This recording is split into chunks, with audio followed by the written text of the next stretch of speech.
the more I probed into my own people pleasing patterns, the more I recognized that people pleasing is not actually a personality trait. It's rather a survival strategy that we have developed. Let me share you why. You see, almost all the patterns that I've been discovering, be it perfectionism, people pleasing, or overgiving, all of it seems to have its core at something in our childhood which we found very, very helpful. We did people pleasing because probably we wanted to be accepted by our peers, by our parents, by our friends, because, that is our way to fit in. And it became a survival strategy. Now, what has happened now is this very survival strategy, which is people pleasing, is making us overgive. Yes, overgiving is directly connected with people pleasing. And when we keep overgiving and we have this compulsive pattern of not prioritizing our own needs and checking in with our own body and saying yes to more things than we want to say yes to, we end up finding ourselves constantly back into this situation where we find ourselves exhausted, frustrated, dysregulated, and resenting why we said yes in the first place. Why we went to that party, why did we went to that meeting, or had that call or invited that friend when we knew that it was going to exhaust us. Has that happened with you?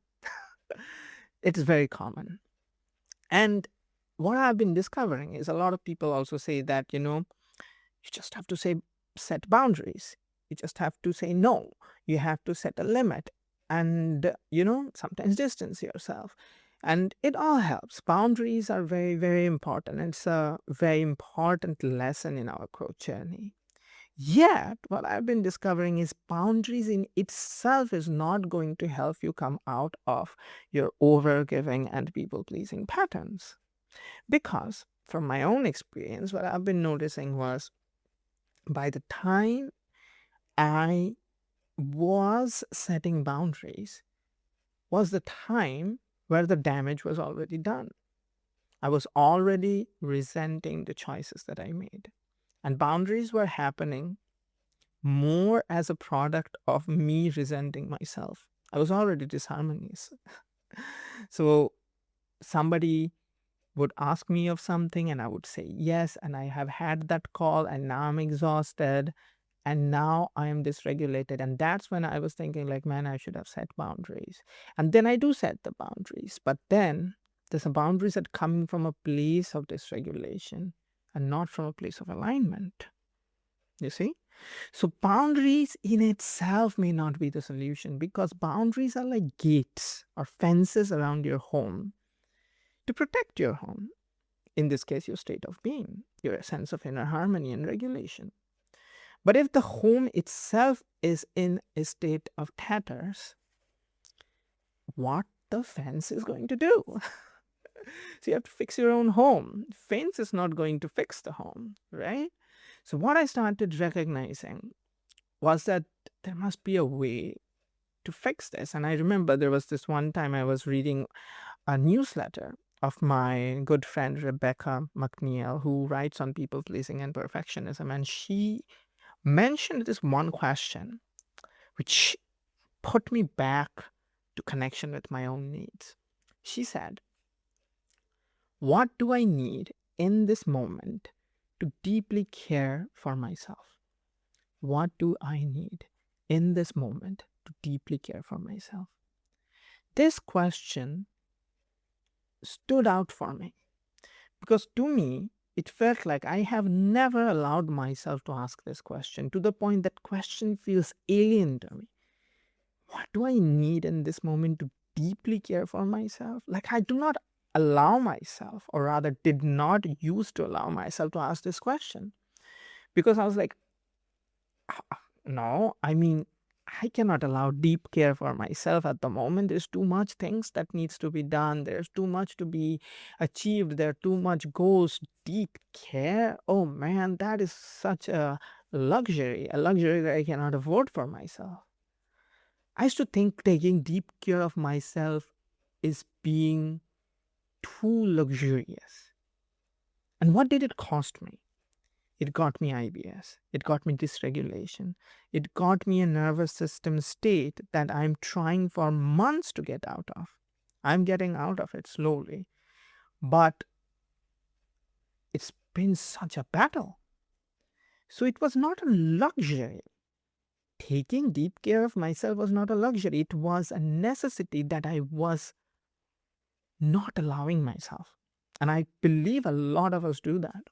And probably a lot of you are already doing it and are not aware of it, because I was not aware of it in the first place.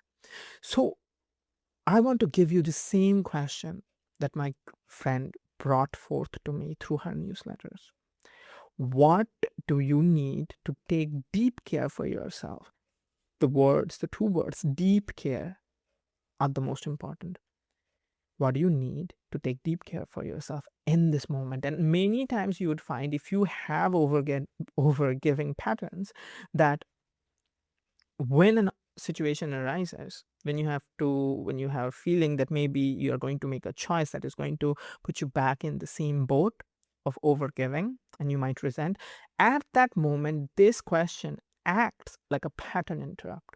You ask yourself, what do I need in this moment to take deep care for myself? And if taking that action, making that choice, calling that friend, meeting with that person, going to that event feels aligned with taking deep care for yourself, then go ahead, do it. But if it doesn't, then you know that you're not allowing yourself that which is going to help you with your regulation, with your inner harmony, with your peace. This question is such a powerful pattern interrupt. And that is why I wanted to share with you. I have been using this question multiple times during these situations where I would rather say yes compulsively because of my overgiving patterns. And I'm noticing this question makes me take a step back. And then often I have made the opposite choice of going back to taking deep care of myself. And it has helped me. It has helped me immensely. So I hope it helps you too. So I hope what I've shared in this video has resonated with you. And if you're somebody who has recognized yourself in this conversation and you're learning to move away from self-abandonment and towards greater inner alignment, then I also share weekly newsletters that goes deeper into this work. Each week, I share reflections, insights, and observations designed to help you cultivate greater inner harmony so that you can connect back with your inner guidance and create a life that feels more aligned with who you truly are. So, if you'd like to receive these reflections from me, which I send every week, you'll find the sign up link for my newsletters in the description of my video. And if you have enjoyed this video, I would absolutely love it if you share your thoughts in the comments and subscribe to my channel and click the bell notification so that you never miss any of my videos when I release one. So I hope you have a wonderful day ahead, and I'll see you again soon. Bye bye.